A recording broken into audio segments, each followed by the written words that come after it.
100 years after 1914, how has the historical analysis of World War I changed? There has been more international dialogue than there was in the past, say 30 years ago. There has been more international dialogue between historians of different nations. What I think has also come about, though, is in some ways has been a return to political and diplomatic history, because in recent years there really, I think, been more interest, both scholarly and popular, in how the war was fought, the experiences of people at the front, the experience of civilians. And attention was obviously more focused this time on why on earth did this terrible catastrophe happen. In what ways has historical analysis influenced more recent interventions in the Balkans?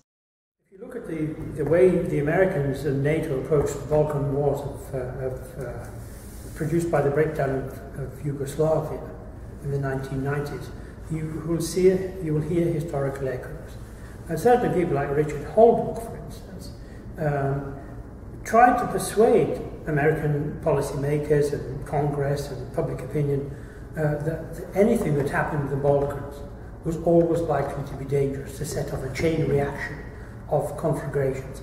And let's not forget that in the end, after the Cold War, and with the breakdown of Yugoslavia, a lot of people who projected and predicted a lot of other conflicts going on in Central and Eastern Europe, based on historical, territorial, and racial issues, real or imagined. Well, those didn't actually happen. Ex-Yugoslavia was the worst. That certainly was by far the worst. And the way that NATO intervened in that, very tardily, surrounded by enormous controversy in many countries, including in Italy, for instance, doesn't present itself as a model of any kind. In fact, the separatism which was encouraged in Kosovo is now a big issue and is used by people like Putin to justify what they've done in Crimea. And both of you mentioned the Far East and how the rivalries and the geopolitics are playing out in that region. Could you maybe describe some pitfalls that we could avoid when dealing with the Far East that might prevent a return to pre-World War I tensions? Today, yes. Mm. Well, probably the first thing to do is to stop calling it the Far East, which is a geopolitical term invented in the end of the 19th century, beginning of the 20th century, I can't remember which. The Far East, like the Middle East, is very much a Western, in fact, English idea.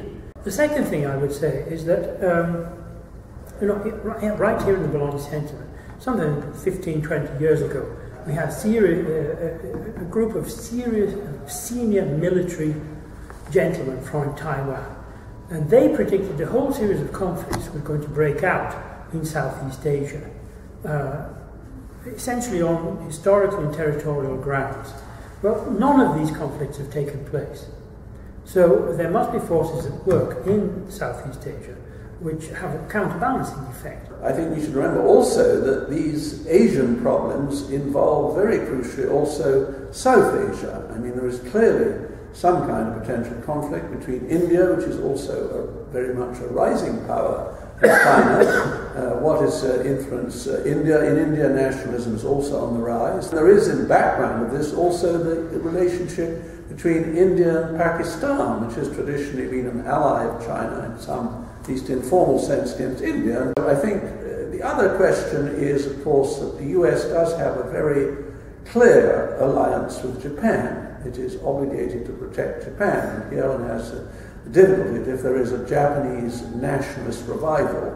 And there is also certainly the Chinese are playing on the Chinese regime plays on Chinese anger and historical nationalist resentment, very understandable, against the Japanese conquest, Japanese imperialism. So you have, it's difficult not to be drawn into these nationalist conflicts, which are increasing. But the long-term error, which is more difficult to avoid, is how to avoid making China feel surrounded or isolated. That was the German experience.